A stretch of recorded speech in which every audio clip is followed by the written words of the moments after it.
Good evening. I'm Lonnie Stonich, the Executive Director of FAN, and I'm honored to welcome you to tonight's conversation with Ann Case, Angus Deaton, and David Leonard. Thanks for attending. FAN's a nonprofit organization that presents a high-quality speaker series offered free to the public on a wide variety of topics, including human development, mental health, education, and social justice, among others. We have over 175 videos of past events archived on our website and YouTube channel, so please be sure to explore. And now for introductions. Ann Case is the Alexander Stewart 1886 Professor of Economics and Public Affairs Emeritus at Princeton University, where she continues to teach in the School of Public and International Affairs. Professor Case has written extensively on health over the life course. Angus Deaton, the winner of the 2015 Nobel Prize in Economics, is the Dwight D. Eisenhower Professor of Economics and International Affairs Emeritus at Princeton and Presidential Professor of Economics at the University of Southern California. As you might imagine, I could go much longer about both of their resumes. Professors Case and Deaton are the co-authors of the 2020 New York Times bestseller, Deaths of Despair and the Future of Capitalism. David Leonard writes the morning newsletter every weekday for the New York Times and also contributes to the Sunday Review section. He has worked at the Times since 1999 in a variety of reporting and editing roles. In 2011, he won the Pulitzer Prize for commentary for his columns. And now let's welcome Professors Case and Deaton and David Leonard. Thank you so much, Lonnie. And thanks to FAN for hosting this conversation. Thanks to all of you for coming out tonight or staying in to watch it, as the case may be. I'm really happy to be talking with Ann Case and Angus Deaton about this subject. We've spent a lot of time talking about it on the phone and exchanging emails about it over the years. And I think this is the first time we've had one of those conversations in public. So it's really going to be a treat. As Lonnie mentioned, I have been at the New York Times for more than 20 years, since another century. And one of the joys of my job is the sheer number of books, social science books, history books, academic books, but intended for a general audience that come across my desk. I sometimes will carve out an hour or two just to open all those books. And so I've read parts of dozens and dozens. I read all of a large number.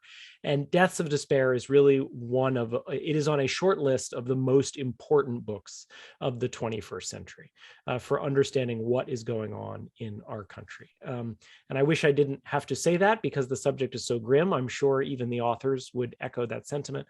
But I think it's just one of the most important topics for anyone trying to understand almost anything going on in our society, whether it's COVID, whether it's politics, or maybe most importantly, whether it's people's living standards.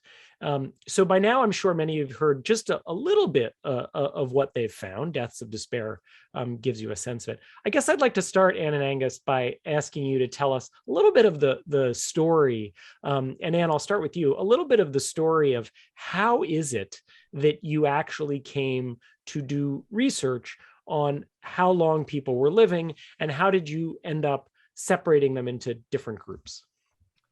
So thanks, David, and thanks for being with us tonight. It's such a pleasure to see you. We stumbled on this. When we were both looking for something else. So we spent the month of August in Montana, scrolled away with our computers and staring out at the beautiful mountains, and in this case, looking at fairly bleak statistics. So I was working on pain, and it turned out that it was surprising that I was finding in these nationally representative surveys that reports of pain are rising year on year on year. And at the same time, Angus was looking at data on suicide and seeing that suicide rates were going up as well. And to put the suicides into perspective, we thought, well, gosh, how does that look relative to like all-cause mortality? And we found out that all-cause mortality was going up. And it was only going up for whites, white non-Hispanics.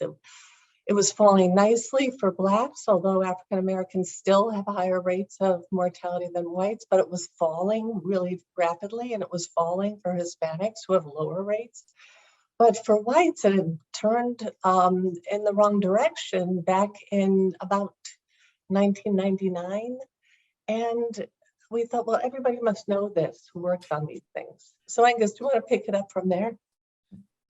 Yeah, well, so we sort of traveled around the country. And we thought, well, first of all, we tried to find out if everybody knew this. And we couldn't find it in the literature. People knew that blacks and whites were getting closer together, but they were emphasizing that rather than the fact that some of that was happening because whites were doing worse. And then we went on our travels. We went to conferences, economists, we went to medical schools, we talked to people, and we met with the same jaw-dropping reaction, this can't be true. And yet no one could find that it wasn't true. And so we thought we'd better get this out there. So, we wrote a paper, we sent it off to some of the top medical journals, and it came back so quickly, I thought I'd sent it to the wrong email address.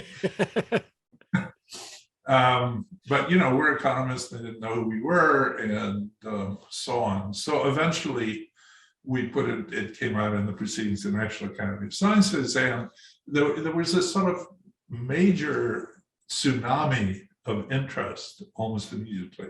In fact, it had been announced 2 weeks before that I'd won the Nobel Prize, and that comes with an enormous amount of publicity, as I'm sure you know about. But this was like 5 times that. Wow. It was just an enormous. And one of the best things that happened to us was there's an old tradition which may be resumed, I don't know, that the American Nobel laureates go to the White House and meet the president. So we went to the president, the White House, the Oval Office, just a few days after the prize had been announced, and a few days after this paper had been published. And President Obama met us at the door of the Oval Office and said, "We've got to talk about this paper we just published." So it reached, it's sort of every academic's dream that, you're always trying to get publicity for what you write and get people to pay attention to it. This certainly hit the button like nothing I've ever written before. And it was quite an extraordinary experience. And I just, sorry, go ahead, Anne. No, please, David. And I just want to linger for a minute on, there are a lot of measures of well-being that go up and down: unemployment, inflation, the stock market. My understanding is that when you think of broad populations in modern history, it is extremely unusual for life expectancy to decline. I mean, you see it in Africa during the AIDS crisis.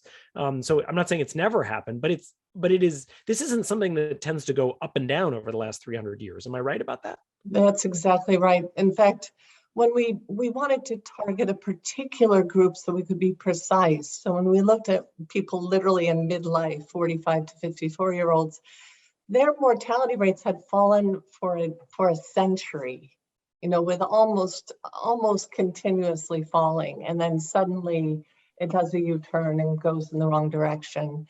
And with life expectancy, which fell for 3 years in a row from 2014 to 2017, that hadn't happened since the 1918 flu epidemic.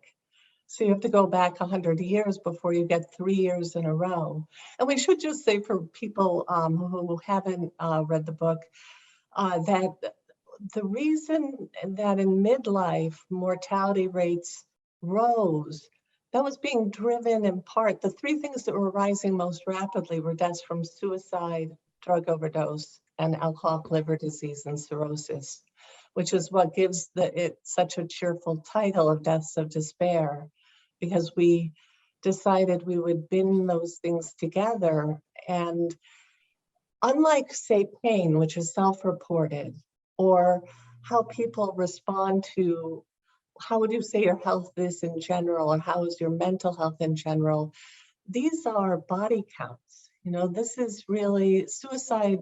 One has to, I think, accept that is kind of an ultimate kind of needle on how well we're doing.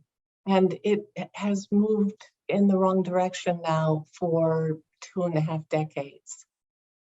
Now, you mentioned that when you started, you, in part because of the data availability, you focused on whites. Can you pull back a little bit, Angus, and let us know both what does the most recent data show, and is it still the case that the gap in lifespans between whites and Blacks is shrinking. What have been the trends for Latinos and Asian Americans and Blacks as well as for whites? Yeah, there's a lot in that question. I get my chalkboard out and give you an hour-long lecture. But when we were looking at these data in 2013, using data that were only available up until then, what was happening was this was happening to white non-Hispanics in midlife. It was not happening to Blacks. Blacks were doing much worse than whites, but over time, their mortality rates were decreasing. So they were improving from a very bad place. I mean, Black mortality rates have been higher than white mortality rates ever since we've had data. But this gap was closing, and we did not see this rising mortality among Blacks. That has changed, unfortunately, since about the data that came in afterwards. And many people said, in your first paper, you didn't say anything about this. How did you miss this? Well, it hadn't happened yet. And what seems to have happened is that after about 2013, which is about 10 or 15 years later, the legal drugs, like OxyContin and so on, turned into an illegal drug epidemic, primarily driven first by heroin and then most recently by fentanyl. And that got into the African American and Hispanic communities, and they began to die too. So you begin to see these increases. There's actually been very little decrease in the gap between overall mortality between whites and Blacks since 2013. They've been going probably more or less in track. Yeah. One thing I might want to say, since people misunderstand this all the time, there's this sort of, people think of this as being like a redneck phenomenon. This is white rural men, right? Who are, redneck is the last racist word that we're allowed to use anymore. And there's, quite a lot of, contempt, as it were, for, white rural uneducated men. But this is men and women, and it's not just rural, it's rural and urban. So, the prejudices that people brought to that, which persist to this day, over and over again, we hear people talking about white rural men.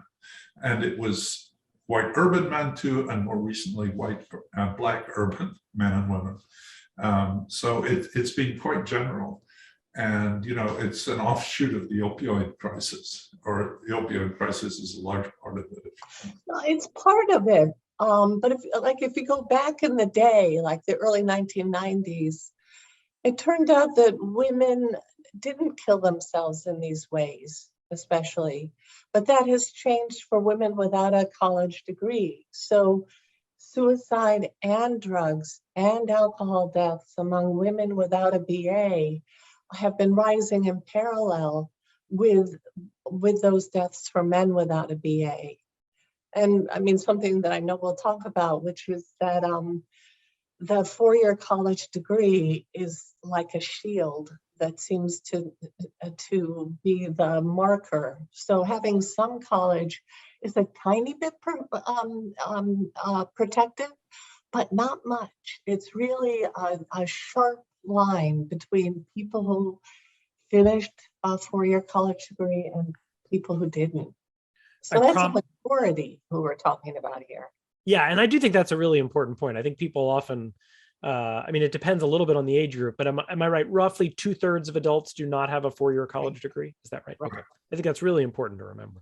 I'm definitely going to come back to the education because I think it's so interesting, particularly given sort of undercurrent of skepticism about education in some parts of society, in many parts of society. But I want to just stay for a couple more minutes on the causes. So you've emphasized here opioids, suicide, which can often involve drugs, alcohol.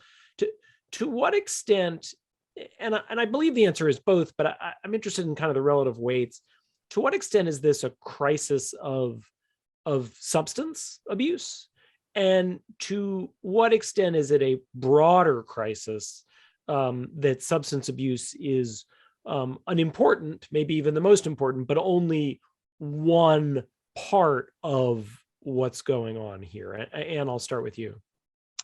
I think it's the latter, and it'll be interesting to see what Angus has to say, but I think that it is a marker for something much deeper that we ultimately try to bring back to what happened to the low-wage labor market in this country after it reached its high water mark in 1972. Without good jobs, without jobs with prospects, people stopped getting married, and that's happened quite a dramatic change in marriage rates for people who are with less education. They stop getting married, they cohabit and have children, but those cohabitations are fragile, they break up, they repartner, they might have more children, but home life is very fragile, work life is very fragile. People's attachment to organized religions has fallen dramatically. And so we think the wages are important because they kind of held up every other pillar.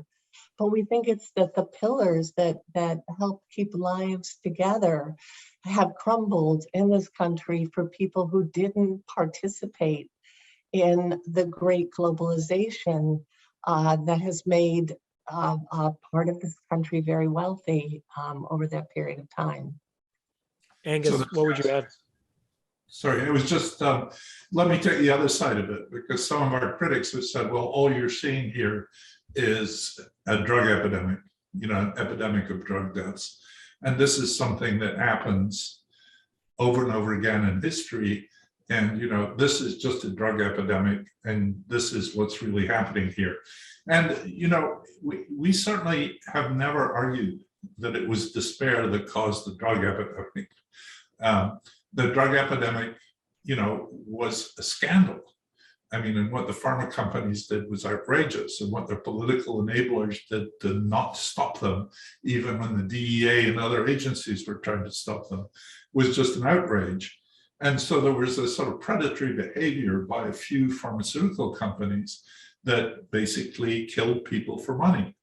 On the other hand, if you look at these historical episodes of overdose deaths, one of which happened in America immediately after the Civil War. Another famous example led to the Opium Wars in China in the 19th century. Those things didn't happen when there was not severe social dysfunction before the opium epidemic. So, my Scott's forebears who went to China to make money by killing people and addicting them to opium, no one should make excuses for them, nor for the British government who sent in the gunboats to enforce these sales. That's all absolutely disgraceful. But, it wouldn't have happened but for the fact that the Chinese empire was coming apart at the seams. And so that's our story here, that, without the underlying despair, without the stuff that Anne was talking about, wages and marriages and life just not working for less educated Americans, this epidemic would not nearly have been so bad. And the pharma companies actually targeted places where jobs had been lost, where there was a lot of pain and so on. And so you got this awful mixture, but it's not just sort of an autonomous drug epidemic that came out of nowhere. It came into a society that was deeply wounded anyway. And what about other causes of death, Angus? Have we also seen a divide, a class divide in heart disease or other causes of death? Yeah, well, the other causes of death are important. And, one of the things we didn't give enough weight to at the beginning was that cardiovascular disease and deaths from cardiovascular disease, which were falling really quite remarkably because of better treatment of heart disease and so on for the last quarter of the 20th century, that big driving force that was bringing down mortality rates has largely ceased. Or it depends on which population you're talking about. But so this cardiovascular disease drop in that mortality rate has sort of gone away. It's been replaced to some extent by declines in mortality from cancer, which is very, very welcome. And, we didn't find that at first because when we discovered this increase in mortality, we said, well, what causes are rising most rapidly? And that led us straight to deaths of despair. And so we weren't looking for something that should have been falling, but was relatively flat. So that's a very important part of the story too.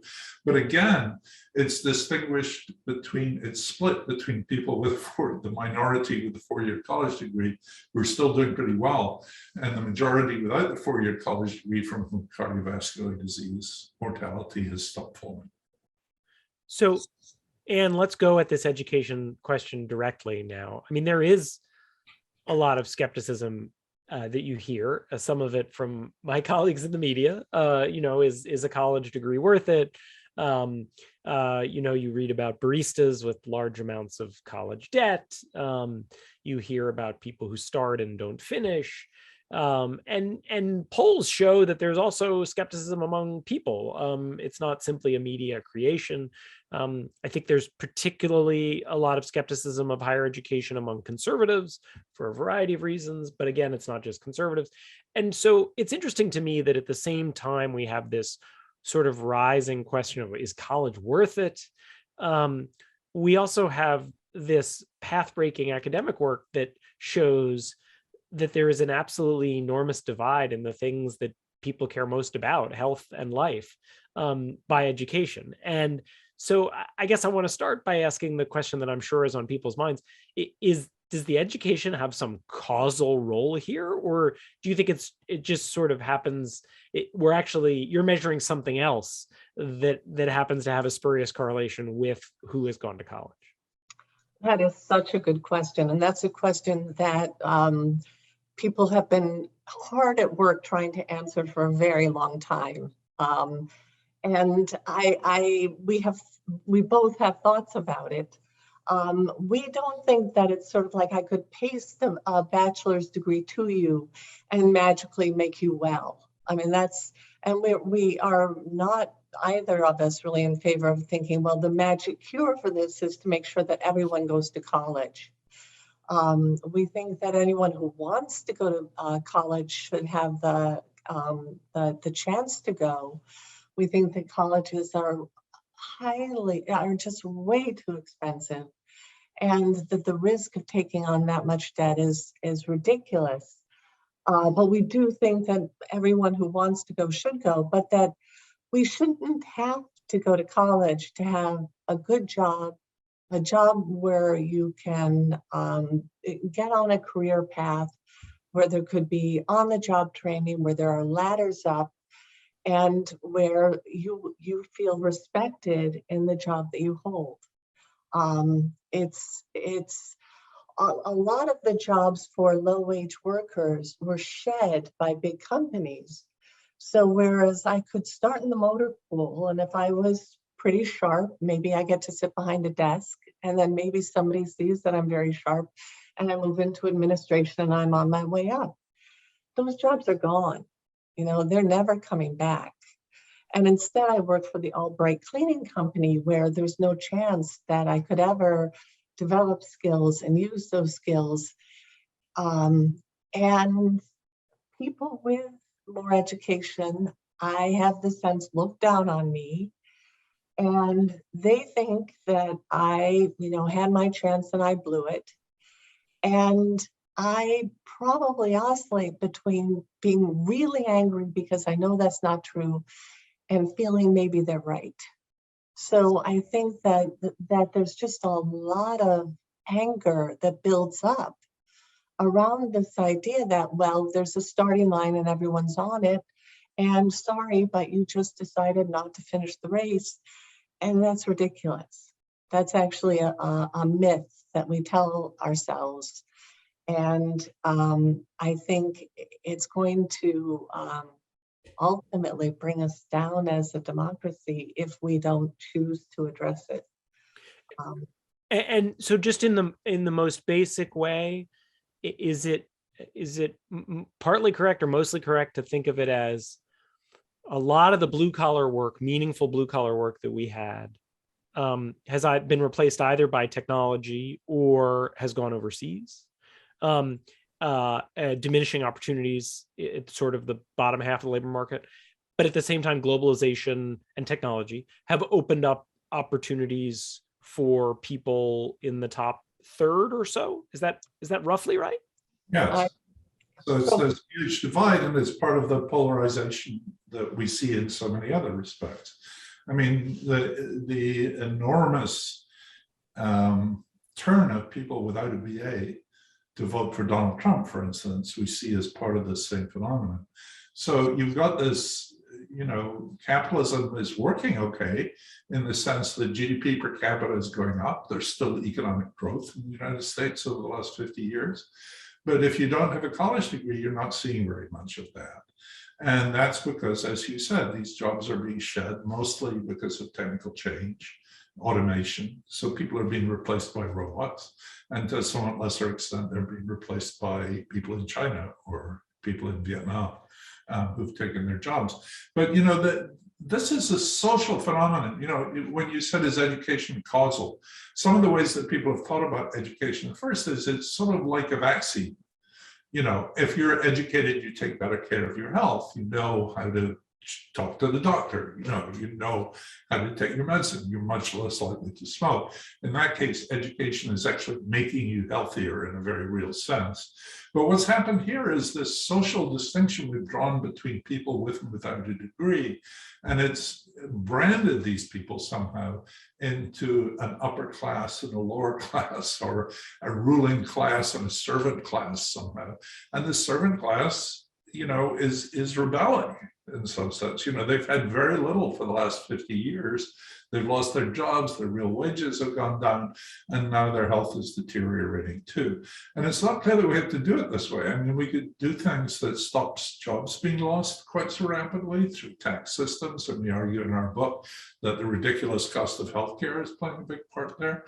But also there's this sense in which, people like us, we're benefiting from this cosmopolitanism. We can go and give lectures in China. We can travel the world. I'm an immigrant. I'm an example of all this sort of thing. And we're perfect examples that people are doing really well from this. And it's not entirely clear that it has to be associated with the BA. And in other European countries, other countries in Europe, like in Holland or Germany and so on, there are lots of tracks to jobs with dignity and respect, which do not involve having a 4-year college degree. I assume for an individual, though, not for so much from a societal standpoint, but if you're an American individual, and you're 18 years old, one of the best things you can do for your long-term prospects is to go get a 4-year college degree. Absolutely. Yeah.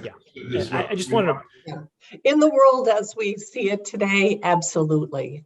You could sit down with an adolescent whose brain isn't fully developed and say, look, let's look at here's what you'd be earning, here's what you'd be earning.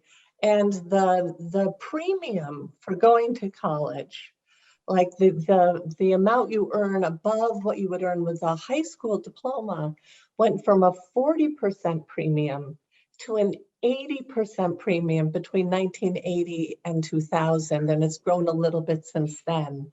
So there's just been this dramatic change in the value of a college degree. And so, yes, the short answer is yes. If I was 18 years old, or if I had a loved one, I would put them over my shoulder in a fireman's carry and bring them. One of Anne's friends said to her, I've been telling Joe that I don't really care whether he goes to college or not, but I read your book and I told him, you're going to college, Joe. Yeah. Well, I just think it's important because I do think sometimes among journalists and academics and think tank types, there's sort of a theoretical discussion of, is college overrated? Is education worth it? But of course, all those people, and by those people, I mean us, are making sure their own kids go to college, right? And I just think it's important to kind of hammer that home. Can I ask you about international comparisons? The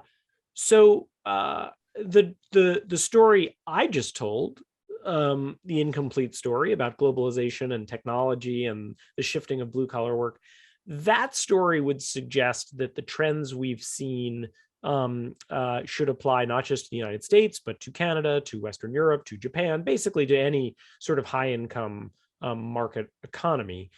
Is that right? Or has it been worse in the US? And what might explain the international trends we see in life expectancy? In life expectancy. Yeah. Yeah. The US never had much to brag about, which when I started this work came as a big surprise to me, because I also was raised on the myth that we had the best health of anyone in the world. And it turns out that even back in 1980, we didn't do very well. But as the rest of the world has made incredible progress, we have been the laggards, so that the gap in life expectancy between us and the rest of the rich world has gotten wider and wider.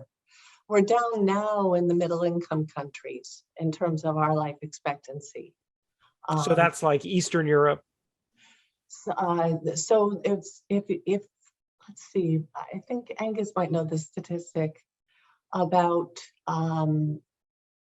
we have had a full decade of life expectancy falling among Americans without a BA. And while people with a BA saw life expectancy rise, so the gap between those with and without a BA has grown. And the only countries we can find that are comparable to that are some of the countries in Eastern Europe after the fall of the Berlin Wall. So we're keeping company with Eastern Europe. Angus. Yeah, where the countries just came apart, yeah. You know, and you had educated people who were still having growing life expectancy, but the majority of the population had falling life expectancy, you know, in the Czech Republic and Lithuania. I don't have a full list, but those sort of places for a decade after 1990, and not any more. But just to come back to your question about, and this is, I think, really important because, you know, China is challenging all rich countries in the world market, right? Robots and automatons and all the rest of it are making it more and more difficult everywhere for rich countries, manufacturing and all the rest of it. So those jobs are going away everywhere. And so the question is, why do we not see these rising mortality rates among less educated people in other countries? You see a little bit of it in Britain, especially in Scotland, where I grew up. And indeed, if you read that literature, and people have done studies in comparing what was happening in Glasgow with the much more successful experience in Liverpool and Manchester, it's all deaths of despair, and that's back in the 90s. It's suicide, alcoholism, and drug addiction. The drug death rates in Scotland now are comparable per capita than they are in the United States. And, you know, we should come back to that a bit, because even now in the time of COVID, those deaths are going on. So this is not ancient history, this is something now. But, you know, why do these other countries not have this problem when they still have to face globalization, they still have to face automation? And there are two obvious things. One is we don't really have a welfare state that catches people when bad things happen to them, you know, when they lose their jobs and so on. Whereas in Europe, they really do. So that's one big thing. The second thing, and we spent a lot of time talking about this in the book, is that we have an incredibly expensive healthcare system, which is sucking up $1.05 of GDP. So every fifth dollar in the US gets spent on healthcare. And that's more than twice, it's about twice as much as the average in Europe as a share of GDP. And yet we have these lousy health outcomes. And some of it is just enriching a lot of people. A lot of hospitals are making money hand over fist. You know, doctors are paid much more here than they are in other countries in Europe. And the way that we finance it is sort of a catastrophe, because about a big chunk of it is funded through employment. So, you know, if you're a worker in a manufacturing plant, between you and your employer, they have to come up with a healthcare premium, which is about $20,000 a year for a family policy, about $11,000 a year for an individual policy. And if you think of someone who's worth maybe $20,000 or $30,000 a year to the firm, paying another $10,000 is likely to make that job prohibitive. Those jobs just go away when we have to pay that. I mean, we talked to one guy who worked for a large oil company, and he said one year their health guys came in, their HR guys came in and said, our healthcare premiums are going up 40% this year. What are you going to do about it? And that doesn't happen every year, but it happened this year. And they said, well, there's no way we can pay that. What are we going to do? And they said, well, bring in McKinsey. McKinsey comes in and tells them how to get rid of a lot of people. Yeah. And, if it's Anne or me or you who are being paid way, way above that, a $10,000 or $20,000 premium is a fairly small fraction of what we earn. But since we all have one body and healthcare costs don't change all that much between, people at the bottom and people at the top, it becomes absolutely prohibitive to hire janitors or drivers or things like that. And so you bump them off into, the gig economy or to workers who work for labor supply companies where they don't get any health insurance and all the rest of it. And that's just destroying lives in a way that just does not happen in other European countries where healthcare is funded through general taxation. What about organized labor? That strikes me as another difference between the US and some of these other countries. Well, although labor markets or unions have been in decline almost everywhere, but certainly here, labor has lost its voice in Washington. So it used to be the case that the unions could go and they would have a seat at the table. And when decisions were made, their interests counted, and that those days are gone. Yeah. So it is the old, if you're not at the table, you're probably on the menu. And we feel that the balance between labor and capital has been shifted almost tectonically, and it's that really works against labor. So I know you've thought, Angus, you mentioned before the idea that some of these trends are connected to the shift of the white working class to Trump in 2016, and to some extent we saw the non-white working class shift right in 2020. And Anne and Angus, I know you've both thought about this. I guess my sense is one of the things you've thought about is, why is it that workers have abandoned the Democratic Party, or that the Democratic Party has abandoned workers? And I want to ask this in a slightly provocative way, which is, it's not immediately obvious to me from a standpoint of policy that the Democratic Party has abandoned workers, right? I mean, Bill Clinton and Barack Obama raised taxes on the rich. Joe Biden would like to raise taxes on the rich. Bill Clinton and Barack Obama and Joe Biden have all done substantial things economically to help the working class, earned income tax credit, Obamacare, obviously, all the things that were in the first couple bills that Biden passed. And so if you just are sort of looking at the numbers, it really does seem to me that the modern Democratic Party of the last 30 years, the sort of a little bit more than the time span that the Deaths of Despair trend covers. And the same time that we've clearly seen a lot of workers shifting to the right, it's not immediately obvious to me that at least on economic matters, the Democratic Party has actually abandoned American workers. And so I guess, Anne, I'll start with you. Why is because I look agitated. So what part of that provocative question provokes you? Shall we start with Nafta? Yeah. All right. So when Bill Clinton pushed Nafta through, the economists, and they're still around and we know these guys, the economists then working in the Department of Labor knew that jobs would be lost, but thought, well, we'll just use this as a chance to upskill. Well, it turns out the jobs were lost and none of the upskilling took place. So it was really in the American way of like, you're on your own when that job goes away, is very different from what you would see in Europe. right, which are smaller economies who have to have these buffers because they do get buffeted around. And that didn't happen here. Bill Clinton also changed welfare as we know it, right? So, and that works for people who can work. But for the people who cannot work, there's nothing for them then. And the idea really became that the poor aren't deserving, because if they were deserving, they wouldn't be poor, would they? And I think the Democrats took that on. Then they became a party of the cosmopolitan elite and minorities. And that left the working class people adrift. And they drifted toward a Republican Party that really didn't want them and has done very little for them.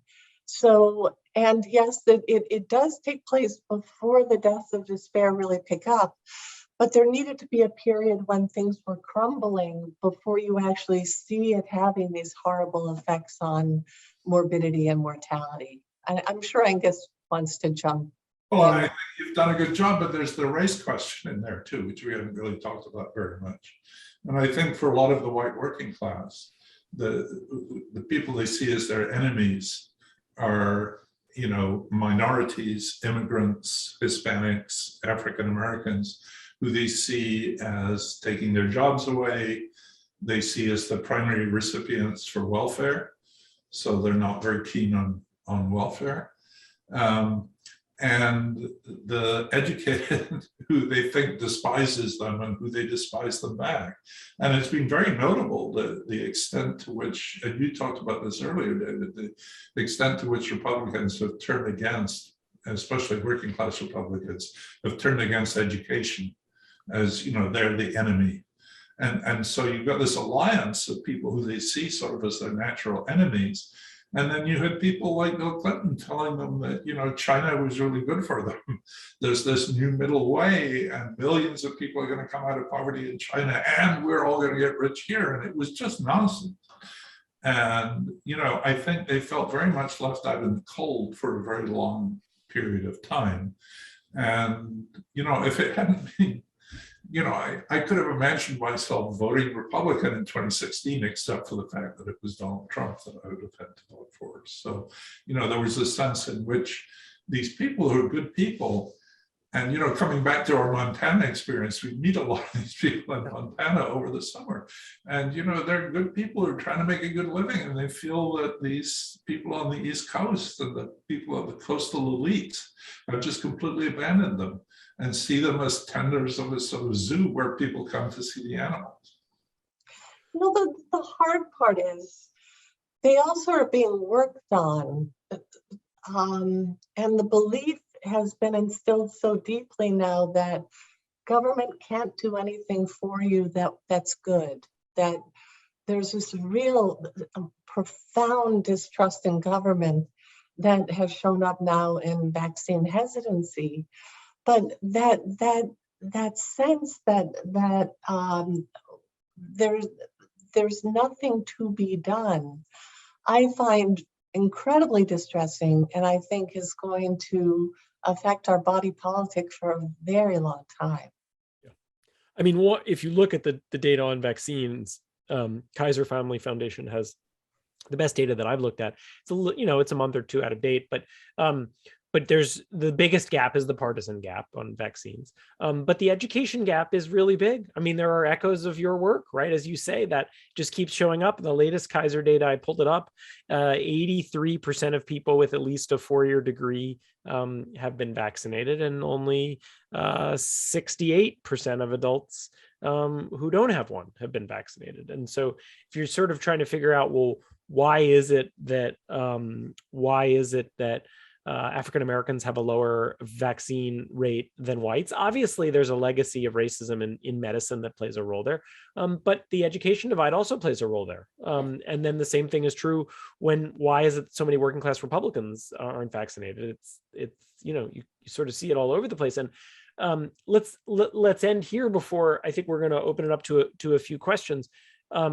What what are you seeing with the very most recent data, and what are you expecting? How are you expecting the COVID era, 2020 and 2021, will affect your data on death by education group? Well, you've just told us in some sense, right? Yeah. All these people without BAs who are not getting vaccinated. And we don't really have much data from 2021, which is when the vaccine deaths are really going to show up. I mean, we get contemporaneous data, which you help keep us up to date with every day. But we don't have the sort of data that we use, which is, we're going to have to wait until a year from now before we get the death certificates by education, which would enable us to look. But everything you just said and everything we've seen means that this is going to get worse. This gap between people with and without a BA is going to widen because, and you've got politicians and reporters and journalists, not on your network, but on other networks, telling people not to get vaccinated. Right. And, they're basically telling people to go die. And I mean, this just seems to us, politicians are supposed to represent the people who vote for them and not tell them to go to hell. Now, I mean, Anne can talk a bit about what we found in 2020, which was the pandemic, in terms of what's happened to the education differences in deaths then. Yeah, please. Yeah, one of the things, even when COVID was just starting, was that COVID got a lot of attention, but these other deaths, which are becoming quite large, 90,000 Americans died from drugs in 2020. 90,000. Right? 90,000. Yeah. So that's small relative to the now size of COVID, but it's enormous. And I had about 70,000 died from alcoholic liver disease and cirrhosis, right? And about 45,000 suicides. The alcohol deaths and the drug deaths both took a big jump up in 2020, and we'll be arguing for a long time how much of that is because of COVID and how much of that was because the trends were going up anyway, and they just continued up through the COVID epidemic. But, there's a vaccine for COVID, but there's no vaccine for these deaths of despair, and we don't see any reason to believe that those are going away. So that's what you may know. Yeah, we're still losing. The best data, the latest data we have, I think, on drug deaths is from May 2021. And that was in the first full year of the pandemic, 100,000 people died of death of overdoses. So, as Anne says, that's only a fraction. There's what? There are about 8,000 people a month dying of drug overdoses from the latest data, and about 60,000 people a month, 60 or 80,000 dying of COVID. So it's not a trivial. It's not like COVID has made this so small that you don't care about it. It's still going on. We don't know whether COVID caused these drug overdoses or the alcohol liver diseases. And drug overdoses were rising before COVID and rose into COVID. But, a lot of people think they have been. There's no one around to give you Narcan when you're dying. You have to go to drug dealers you don't trust. And so lots of bad things could happen there, but it's going to take a while to find out. But for sure, the educational split, more people died in death rates in 2020 went up by more for people without a BA, but the ratio of mortalities didn't change very much, which tells you just how bad it was before the pandemic. Yeah, it does. Well, let me kick off the listener questions. This is a really broad one, but I also think it's one probably on a lot of people's minds. So I just want to give you a chance to offer some reflections on it, even if you don't have very specific answers. It's from Shirley Adams in Evanston.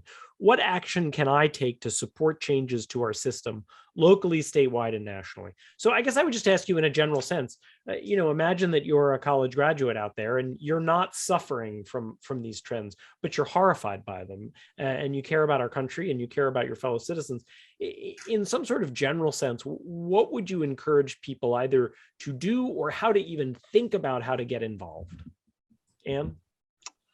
That's a excellent question. I'm going to go back to the crack epidemic, which did burn itself out. And these big epidemics like the drug epidemic we're in right now with fentanyl will burn itself out. Nobody really knows how yet, but it will. But I think largely, if you go back to the crack epidemic, it's that literally at the community level, people organized and said, not in our communities. And I think that community engagement, really local community engagement, is going to be fundamental in trying to build up from the ground. It sounds a little Pollyannish, but I believe that's got to be part of the solution ultimately. Well, and it reminds me of some, I may have the order of the words slightly wrong, but you've written about this idea of structure and meaning, people losing structure and meaning in their lives, right? Whether it's organized religion, whether it's labor unions, whether it's a company, and as you mentioned earlier, that you start at and then you can move from one job to another. There are all kinds of ways in which blue collar life had structure and meaning in the past and it didn't today.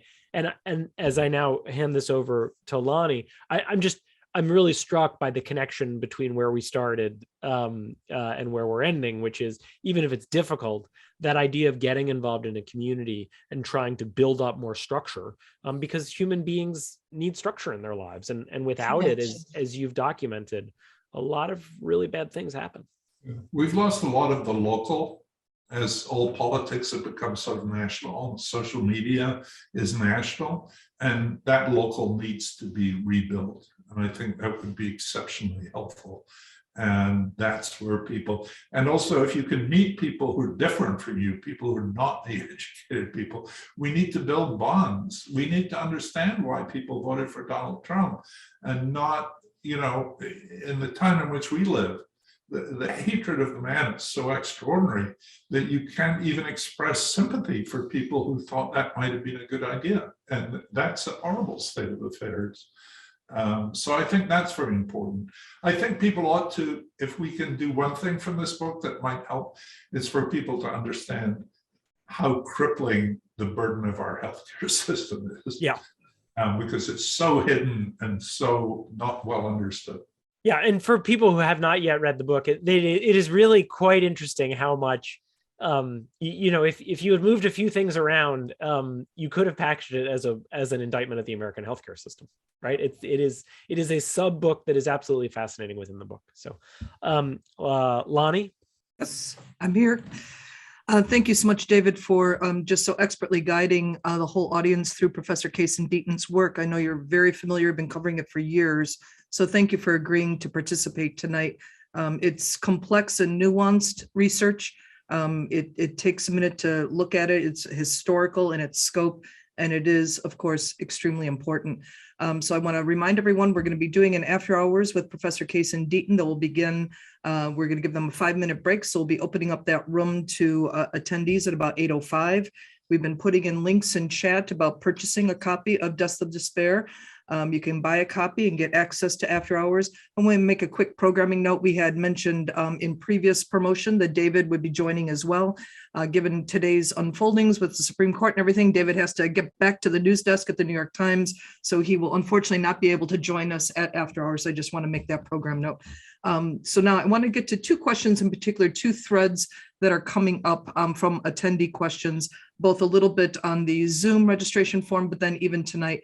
The first is that folks are wanting to know a little bit, Professor Casey Deaton, about, have you really looked at the teenage population, of course, because looking at suicide rates and what some would say teenage despair and deaths of despair among teenagers, they want to know, did you look at the population? It seems that, in one comment, it seems that children on both ends of the economic spectrum are now at risk, low and high income students. Do you have any thoughts on that? It's a really good question, and it is the case that there's good reason to worry about teen suicide. It wasn't a focus of our work only because we are quite interested in the final education and its impact on health in midlife and then in old age. And so we don't know in teen years where people Right. are going to end up. But that doesn't mean it's not incredibly important. Okay. Yeah, I should say too that we've done a lot of work on looking at what we call birth cohorts, people born in 1945, people born in 1955, and so on. And these drugs and things tend to be worse for later born cohorts. So that's another good reason to worry about. I mean, we haven't looked at the teenagers, but we have looked at people who are 25 years old, and 25 years old are more afflicted by these things even than people who are 50 years old or people who are as old as us. And it sadly doesn't make you feel too confident about today's 15-year-olds, sadly, as you're talking about this. The other line that I want to get through was both a question that's submitted in advance, and then Anthony tonight touches on it a bit. So I'll go with Anthony because I think he might still be on the Zoom. And he says, I wish our society showed this much care, concern, and empathy during the crack epidemic of the 80s and 90s, instead of the war on drugs, the Get Tough movement, and the hundreds of television shows and movies that made fun of and demonize Black communities going through economic collapse. Hope this panel recognizes the differences between that previous epidemic and the current epidemic, specifically the racial component that was not handled with care, which has direct links to what we see happening in other communities. And I know you do look at this in the book and also subsequently, and I'd like you to more fully maybe address that pretty directly for those who are wondering about that. Yeah, we agree with that 100%. I mean, it was a real scandal. And, when we went to the White House on the visit that we talked about, when we talked to some of the staff there, especially the African-American staff, you have no idea how angry they would be over talking about when this was a crack epidemic in the African-American community, it was a criminal enterprise. And now when it's in the white community, it's a disease and people ought to be helped, whereas before they were thrown in jail. And that really just exposed the extraordinary racism that was built into this sort of situation.